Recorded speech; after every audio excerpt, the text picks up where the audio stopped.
కృష్ణా జిల్లా గుడివాడలో భారీ అగ్ని ప్రమాదం జరిగింది. నెహ్రూ సెంటర్లోని వాణిజ్య దుకాణాల సముదాయంలో మంటలు చెలరేగాయి. కాంప్లెక్స్ పరిసర ప్రాంతాల్లో దట్టంగా పొగలముకుంది. కోట్లాది రూపాయలు విలువ చేసే వస్త్రాలు అగ్నికి ఆహుతయ్యాయి. సమాచారం అందుకున్న అగ్నిమాపక సిబ్బంది ఘటనా స్థలానికి చేరుకున్నారు.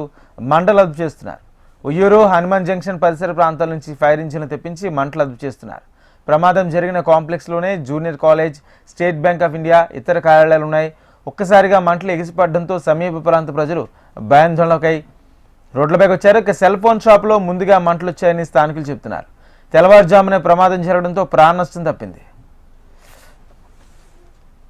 ఇదే అంశానికి సంబంధించి పూర్తి సమాచారం మా ప్రతినిధి శ్యామ్ అందిస్తారు. Shyam, good morning Rajendra. ఈరోజు చూసుకుంటే కృష్ణా జిల్లా గుడివాడలో ఈ రోజు తెల్లవారుజామున భారీ అగ్ని ప్రమాదం చోటు చేసుకుంది. ప్రధానంగా ఈ గుడివాడ మెయిన్ సెంటర్, ఈ నెహ్రూ చౌక్ అనేది ప్రధాన కూడల్లో ఉంటుంది. ఇక్కడ దాదాపు వచ్చేసి కూడా దాదాపు 20 నుంచి 27 షాపుల వరకు ఒక పెద్ద దుకాణం వాణిజ్య సముదాయం అనేది ఉంది. అయితే తెల్లవారుజామున చూసుకున్నట్లయితే ఒక సెల్ ఫోన్ షాపుల నుంచి మంటలు వచ్చినట్టు స్థానికులు గుర్తించారు. దీంతో తక్కువ సమయంలోనే మొత్తం వాణిజ్య సముదాయం మొత్తం కూడా మంటలకు ఆహుతైంది. ఈ నేపథ్యంలో సమాచారం అందుకున్న అగ్నిమాపక శాఖ హుటాహుటిన అక్కడ చేరుకుని మంటలను అదుపు చేసేందుకు కూడా ప్రయత్నించారు.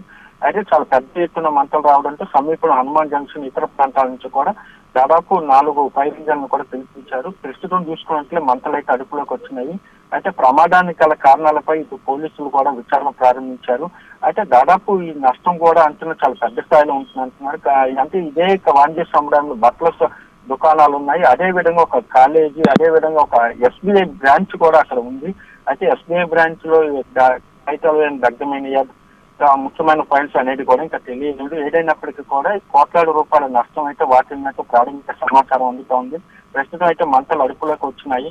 అయితే మొత్తం ఈ ప్రమాదానికి గల కారణాలు ఎలా జరిగింది అంటే షార్ట్ సర్క్యూటా, లేకపోతే సెల్ ఫోన్ షాప్ లో మరేదైనా ఇతర అగ్నికి దానికి టచ్ అయ్యి ఏమైనా మంటలు వచ్చాయి అనేది కూడా ఇంకా తేలాల్సి ఉంది.